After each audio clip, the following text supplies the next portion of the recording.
Sa ngalan ng Ama at ng Anak at ng Espiritu Santo, Amen. ang pagkapala ng ating Panginoon Kristo, ang pag-ibig ng Diyos na ating Ama, ang pakikipagkaisa ng banal na Espiritu, nawa laging sumainyo. At sumairi. Mga kapanalig, sa kalinis-linisang puso ng ating mahal na Ina, idulog natin ng ating buhay sa banal na puso ng Diyos, pamagitan ng pakikisalo sa hapag ng Eukaristiya. Aminin natin ang ating pagkakasala, humingi tayo sa Kanya ng awa at patawad.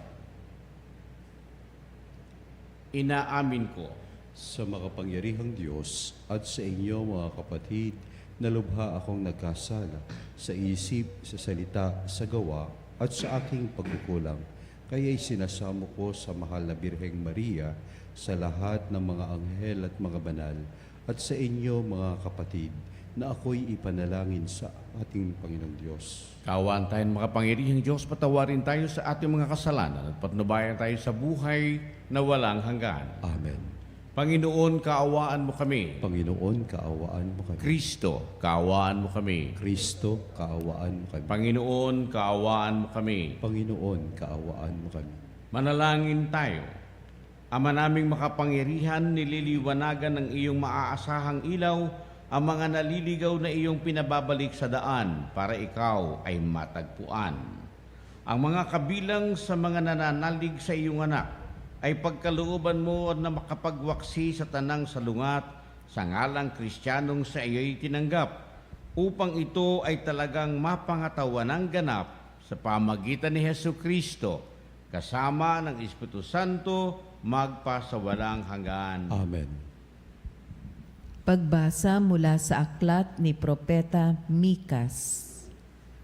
Sumpain ang mga nagbabalak ng kasamaan sa buong magdamag at maagang bumabangon upang ito'y isagawa. Kinakamkam nila ang lupa ng may lupa. Inaagaw ang bahay na kanilang magustuhan. Hinahalughog nila ang mga bahay at sinasamsam ang mga ari-arian ng mga tao. Kaya nga, sinasabi ng Panginoon, may inihahanda akong parusa sa sambahayang ito at walang makakapigil sa akin. Hindi na kayo muling magmamataas at magpapalalo pagkaraan ng araw ng inyong kaparusahan.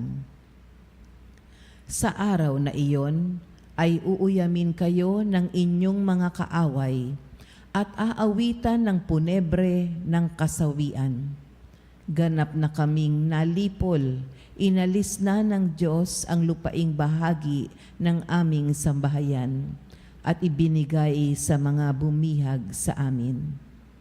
Kaya't wala na kayong mamanahing lupa sa araw na yaoy, hahatiin ng Panginoon para sa kanyang mga hinirang.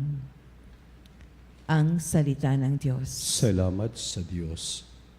Poon, huwag pabayaan ang mga nahihirapan. Poon, huwag pabayaan ang mga nahihirapan. O Panginoong Diyos, bakit ako nilayuan? Sa panahon ng bagabag, bakit nagtatago ikaw? Inaapi ang mahirap ng palalot tampalasan. Naway ito ang mahuli sa patibong nilang umang. Poon, huwag pabayaan ang mga nahihirapan. Ang masamay naghahambog sa buktot na nilalayon. Tinutuya ng masakim, isinusumpa ng Panginoon. Ang kanyang paghahambog, ganito ang kanyang bulong. Hindi ako papansinin nitong Diyos na huhukom. Ganito ang iniisip sa tuwinan ninyong buhong. Poon, huwag pabayaan ang mga nahihirapan. Sinungaling magsalita, tampalas at mapagbanta, at masakit kung mangusap, masama ang kanyang dila.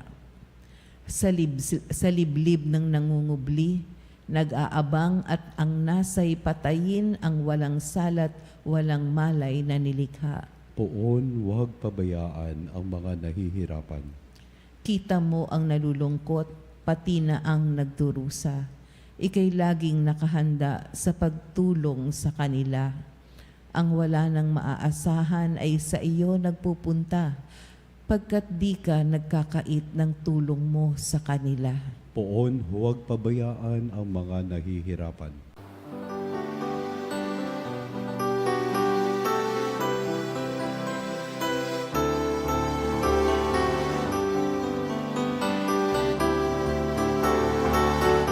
Hallelujah, hallelujah, hallelujah, hallelujah, hallelujah, hallelujah,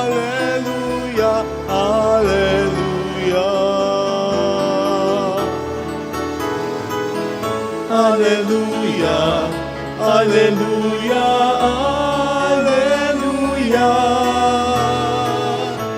Hallelujah, hallelujah, hallelujah, hallelujah.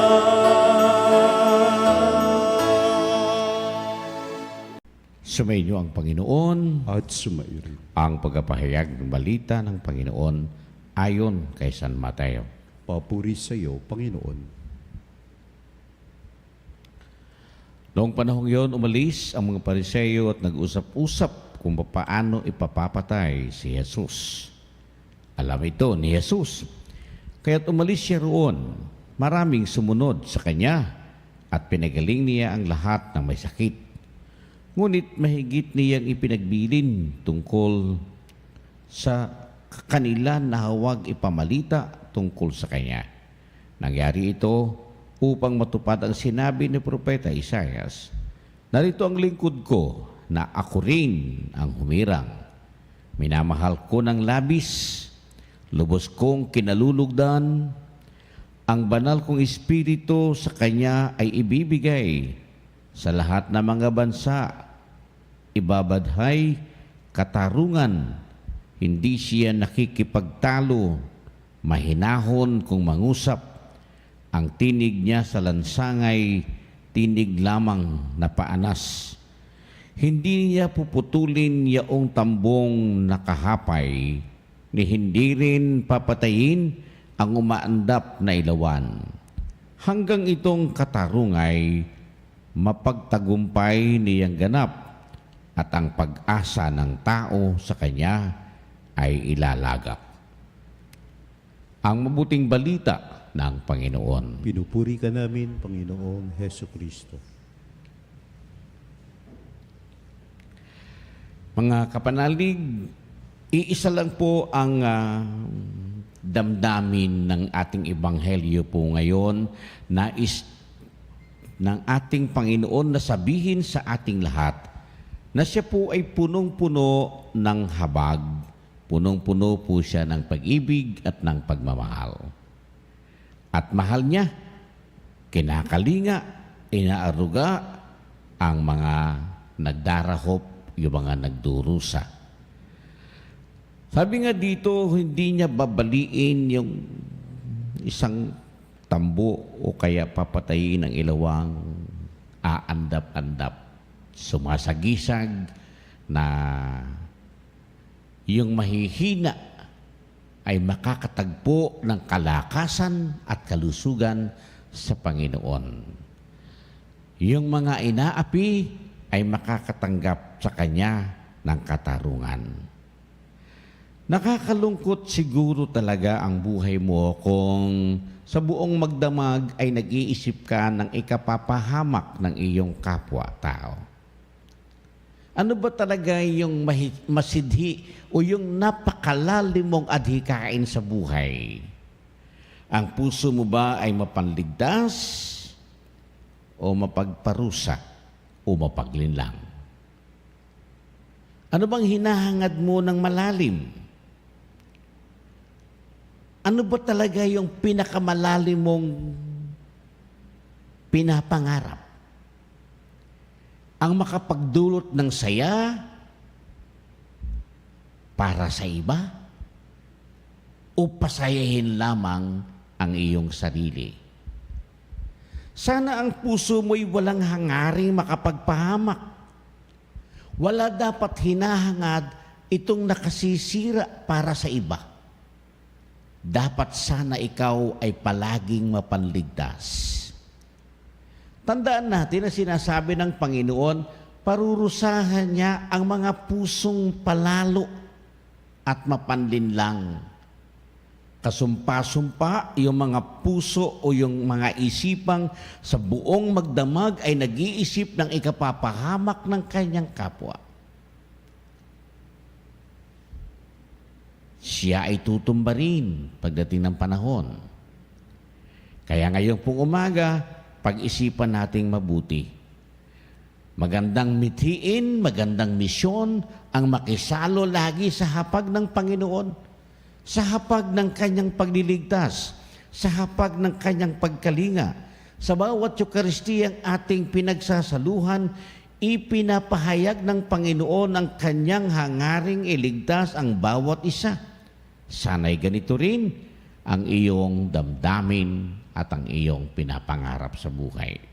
Mga kapanalig, isang maikling kwento sa buhay ni Mother Teresa. Minsan sa karsada, nakapulot siya ng isang taong sugatan at dying. Medyo talagang kinakapos na ang paghinga. So dinala niya sa kanyang lugar at siya mismo personal nilinis niya ang mga sugat na ito. Sa loob halos ng 3 oras bago niya ito ganap na nalinis. Pagkatapos noon ay namatay din ang tao. Pero bago namatay yung tao, sinabi niya kay Mother Teresa, sa buong buhay ko, para kong isang hayop na gagala-gala sa lansangan. Pero sa mga pagkakataong ito, mamamatay akong parang isang anghel. At namatay siyang may malaking ngiti sa kanyang labi. Ang sarap gumawa ng mabuti. Ang sarap na gumawa ng nakakapagpalaya sa kahirapan ng kapwa-tao. Ito ang misyong ginagawad sa iyo ng Panginoon. Ito ang ating mga dapat maging hamon sa kasalukuyang panahon. May mga tao ngayong gumagawa ng mga malalaking impluwensya. Mayroong mga talagang dakilang mapang-akit sa mga tao. Sana ang iyong maging damdamin, kung ikaw ay lumalakas, ay mahubog ang tao tungo sa katotohanan. Hindi mahubog ang tao tungo sa kasinungalingan. Hindi dapat naaakit ang mga tao sa kasamaan. Ang iyong kahusayan naway mag-akay sa mga tao sa katotohanan ang Diyos lamang ang dapat ibigin at mahalin. Kanino ka naniniwala? Kanino mo isinasandig ang buhay mo? Kanino mo lubusang iniaasa ang bagong bukang liwayway at ang iyong maghapon upang sa dapit hapon ay may masayang pagngiti at masasabi natin, Panginoon, nagawa ko ang dapat kong gawin. Naging tunay mo akong alagad sa salita, sa diwa, at maging sa katotohanan. Pagpalain nawa kayo ng ating Panginoon.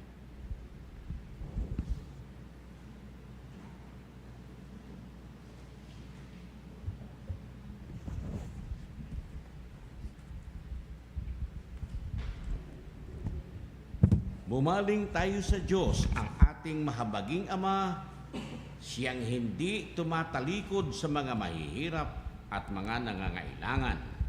Ang ating tugon, Panginoon ng mga dukha at mahihina, maawa ka sa amin. Panginoon ng mga dukha at mahihina, maawa ka sa amin. Ang simbahan naway makita bilang tahanan para sa mga mahihina at mga dukha. Manalangin tayo sa Panginoon. Ama ng mga dukha at mahihina, maawa ka sa amin. Ang mga lingkod publiko naway tunay na maglingkod sa kanilang pinamumunuan ng may matuwid na hangarin. Manalangin tayo sa Panginoon. Ama ng mga dukha at mahihina, maawa ka sa amin. Ang mga nagtalaga ng kanilang mga sarili sa kabanalan, naway ibigay ang buong buhay nila sa Diyos at sa simbahan sa pamamagitan ng kanilang pagiging saksi. Manalangin tayo sa Panginoon. Ama ng mga dukha at mahihina, maawa ka sa amin. Ang mga may sakit at nagdurusa, naway tingnan natin ng may habag at unawa. Manalangin tayo sa Panginoon. Ama ng mga dukha at mahihina, maawa ka sa amin. Ang mga namatay, naway makadama ng mapagligtas na kapangyarihan ng Diyos. Manalangin tayo sa Panginoon. Ama ng mga dukha at mahihina, maawa ka sa amin. Mahabaging Ama, gawin mo kaming tunay na mga lingkod ng iyong pagmamahal. Maging katulad nawa kami ng iyong anak na dumating hindi upang paglingkuran kundi upang maglingkod. Alang-alang kay Kristo, aming Panginoon. Amen. Kunin at tanggapin ang alay na ito, ang biyayang nagmula sa pagpapala mo. Tanda ng bawat pusong pagkatinibig ko, ngaya'y nananalig, nagmamahal Mamagitan ng Espiritu ng tubig at araw, bagay na kanyang pagkaliw. Tinapay na nagmula sa butil ng trigo, pagkain nagbibigay ng buhay mo. Puri-puri ka sa mga kita sa libutan sa kagandahan loob ko. Wala na nagmula sa isang tangkay na ubas, ilumig, tanggapin mo aming pagsisisi bilang handog upang matuto kami sa maganda ng puso. Diyos kong minamahal ko sa anak ng hugasan at linisin ng lubusan ang nagawa kong puso. tatanggapin ang alay na ito, mga biyayang nagmula sa pagpapala mo. Manalangin kayo mga kapatid upang ating paghahain maging kalugod-lugod sa Diyos amang makapangyarihan. Tagapinawa ng Panginoon itong paghahain sa iyong mga kamay sa kapurihan niya at karangalan sa ating kapakinabangan at sa buong sambayanan niyang banal. Ama naming lumikha, tunghayan mo ang mga alay ng iyong sumasamong sambayanan at tanggapin mo ang mga ito para madagdagan ang iyong kabanalan sa mga nananalig na tunay sa pamagitan ni Jesucristo kasama ng Espiritu Santo magpasawalang hanggan. Amen. Sumainyo ang Panginoon. At sumayo rin. Itaas sa Diyos ang puso at diwa. Itinaas na namin sa Panginoon. Pasalamatan natin ang Panginoong ating Diyos. Marapat na siya ay pasalamatan. Ama naming makapangyarihan, tunay nga marapat na ikaw ay aming pasalamatan. Ngayong ang mahal na ina ay aming pinararangalan. Bukod mong pinagpala sa babaeng lahat, ang mahal na birheng totoong mapalad na iyong piniling maging ina ng iyong anak. Noong isugo mo siya bilang aming Mesiyas, ang kapangyarihan ng Espiritong Banal, ang Birheng Maria ang tanging inang tunay ng iyong anak na kanyang isinilang bilang liwanag nitong sanlibutan. Kaya kaisa ng mga anghel, nagsisiawit ng papuri sa iyo ng walang humpay sa kalangitan, kami nagbubunyi sa iyong kadakilaan.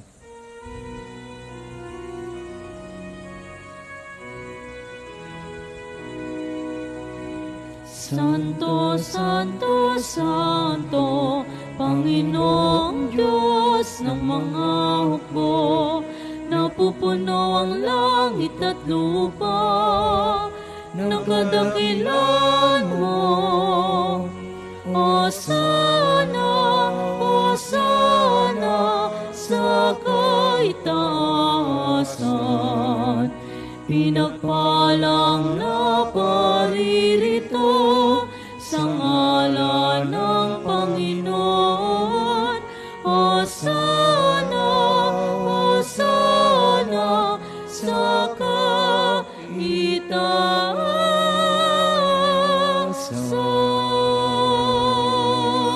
Ama naming banal, ikaw ang bukal ng tanang kabanalan. Kaya't sa pamagitan ng iyong Espiritu, gawin mong banal ang mga kaloob na ito, upang para sa amin maging katawan at dugo ng aming Panginoong Jesucristo. Bago niya pinagtiisang kusang loob na maging handog, hinawakan niya ang tinapay, pinasalamatan kaniya.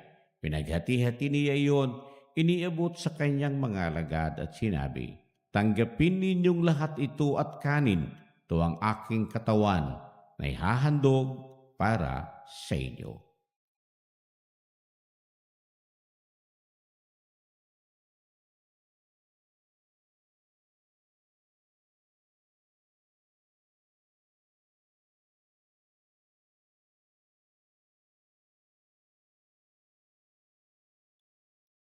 Gayon din naman, pagkatapos ng hapunan, hinawakan niya ang kalis.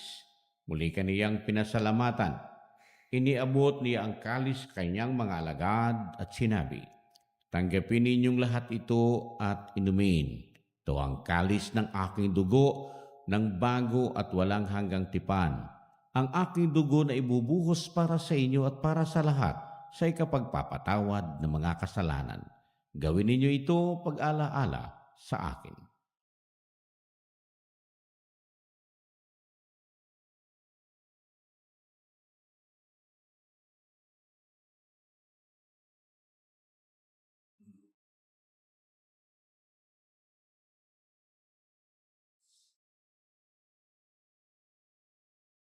Ipagbunin natin ang misteryo ng ating pananampalataya.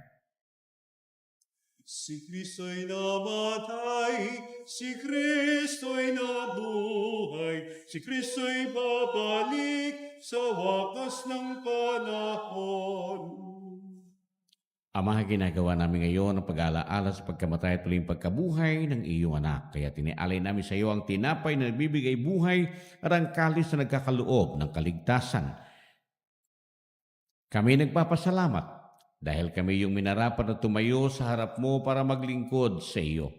Isinasamo namin na kaming magsasalo-salo sa katawan at dugo ni Kristo ay mabuklod sa pagkakaisa sa pamagitan ng Espiritu Santo. Ama, lingapin mo ang iyong simbahang laganap sa buong daigdig.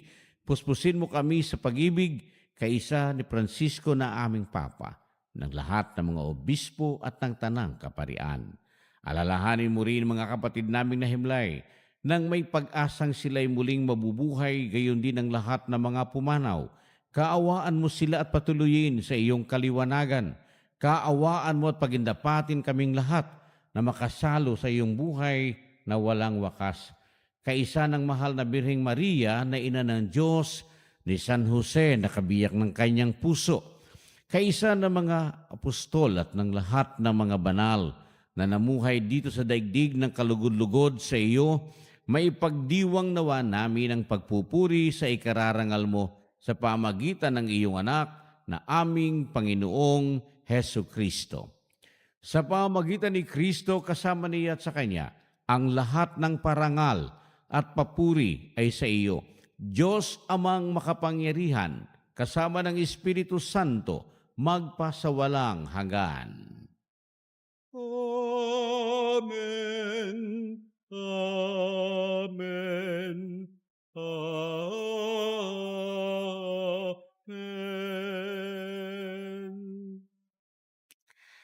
Minamahal ko mga kapanalig, dumulog tayo ngayon sa ating Ama sa Langit sa pamagitan ng panalangin iniwan sa atin mismo ni Jesus.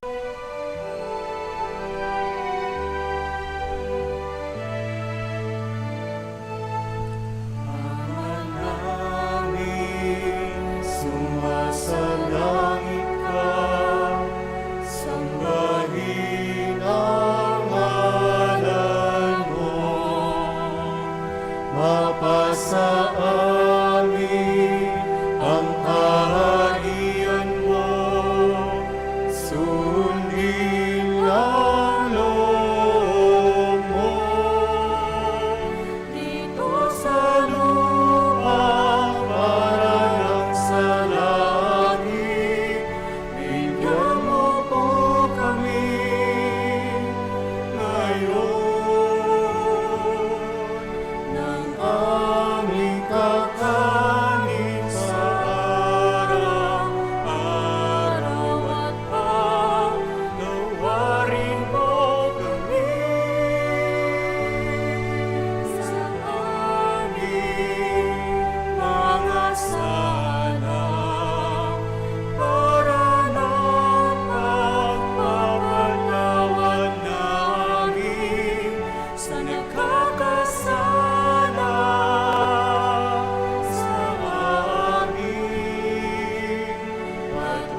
Hinihiling namin kami, adya sa lahat ng masama pagkalooban ng kapayapaan araw-araw, iligtas sa kasalanan, ilayo sa lahat ng kapahamakan, samantalang aming pinananabikan ang dakilang araw ng pagpapahayag ng tagapagligtas naming si Hesu Kristo. Sapagkat iyo ang kaharian at ang kapangyarihan at ang kapurihan magpakailanman. Amen. Panginoong Hesu Kristo, sinabi mo sa iyong mga apostol, kapayapaan ang iniiwan ko sa inyo, ang aking kapayapaan ang ibinibigay ko sa inyo. Tunghayan mo ang aming pananampalataya at huwag ang aming pagkakasala. Pagkalooban kami ng kapayapaan at pagkakaisa ayon sa iyong kalooban, kasama ng Espiritu Santo magpasawalang hanggan. Amen. Ang kapayapaan ng Panginoon naway laging sumainyo. At sumairin. Mga kapatid, magbigayan tayo ng kapayapaan ni Kristo sa bawat isa. Kapayapaan po.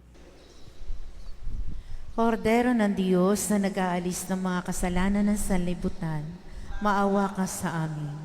Kordero ng Diyos na nag-aalis ng mga kasalanan ng sanlibutan, maawa ka sa amin. Kordero ng Diyos na nag-aalis ng mga kasalanan ng sanlibutan, ipagkaloob sa amin ang kapayapaan. Narito ang ating Panginoong Hesu Kristo, ang Kordero ng Diyos. Siya ang nag-aalis ng kasalanan ng sanlibutan. Mapalad ang tinatawag niya sa kanyang piging.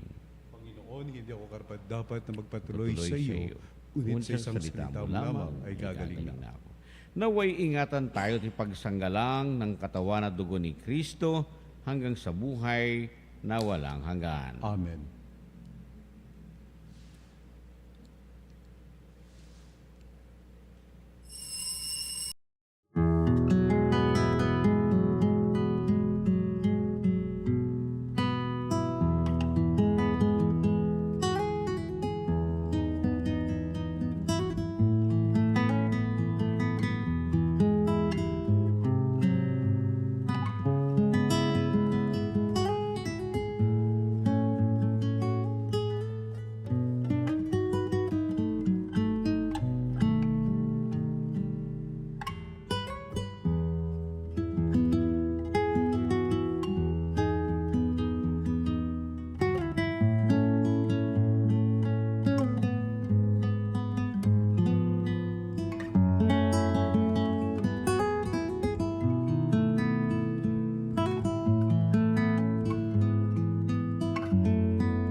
Manalangin tayo.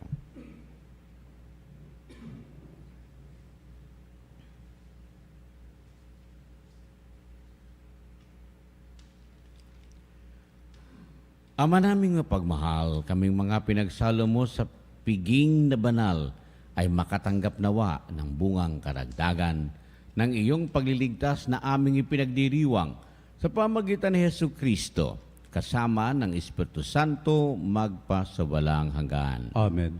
Sumainyo ang Panginoon. At sumairin. At naway pagpalain kayo ng makapangyarihan Diyos, Ama, Anak, at Espiritu Santo. Amen. Tapos na't na ipagdiwang na natin ang banal na misa. Humayo kayo at maging tagapagkalinga ng mga dukha para kay Kristo. Salamat sa Diyos.